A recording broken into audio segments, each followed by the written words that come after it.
করার কথা ছিল, সবাইকে ইনভাইট করেছে এবং সবাই এসছেন।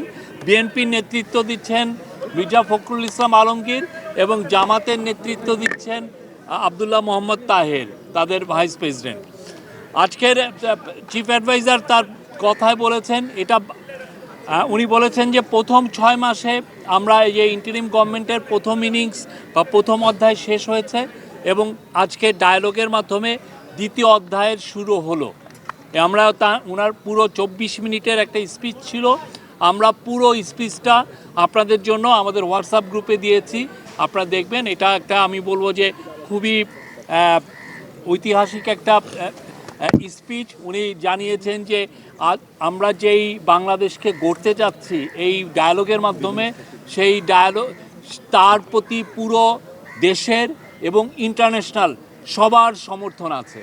ইন্টারন্যাশনাল যতগুলো বড় বড় দেশ আছে তারা বলেছে তোমাদের কি চাই, আমরা তোমাদের সাথে আছি। এবং একই সাথে ইউনাইটেড নেশনের পূর্ণ সমর্থন আছে।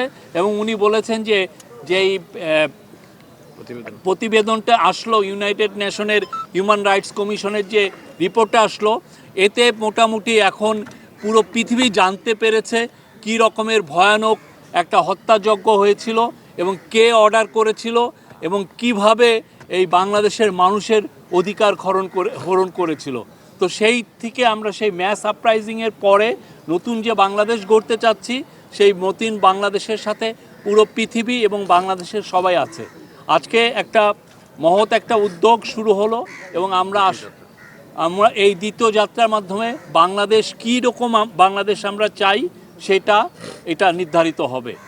Thank you. আর আজকে যারা যারা ছিলেন সে বিষয়ে আমাদের ডেপুটি প্রেস সচিব বলছেন।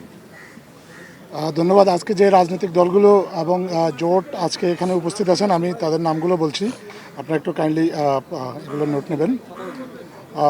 বাংলাদেশ জাতীয়তাবাদী দল বিএনপি, জামাত ইসলামী, জাতীয় নাগরিক কমিটি এলডিপি, এবি পার্টি, হেফাজতে ইসলাম, ইসলামী আন্দোলন Bangladesh, Bangladesh Khelafat Majlis, democratic left unity, Bangladesh labour party, Bangladesh Jasad Gono Odhikar পরিষদ, জাতীয় গণফ্রন্ট, বাংলাদেশ জাতীয় পার্টি, 12 দলীয় জোট, জাতীয়তাবাদী সমমনা জোট, গণতন্ত্র মঞ্চ, জাতীয় সমাজতান্ত্রিক দল জাসদ, ন্যাশনাল ডেমোক্রেটিক মুভমেন্ট, জামায়াতে উলামা ইসলামী, জমিয়তে উলামা ইসলামী, বাংলাদেশ খেলাফত মজলিস, জাতীয় মুক্তি কাউন্সিল, গণফোরাম, আমজনতার দল, লেফট ডেমোক্রেটিক অ্যালায়েন্স এবং বৈষম্য বিরোধী ছাত্র আন্দোলন।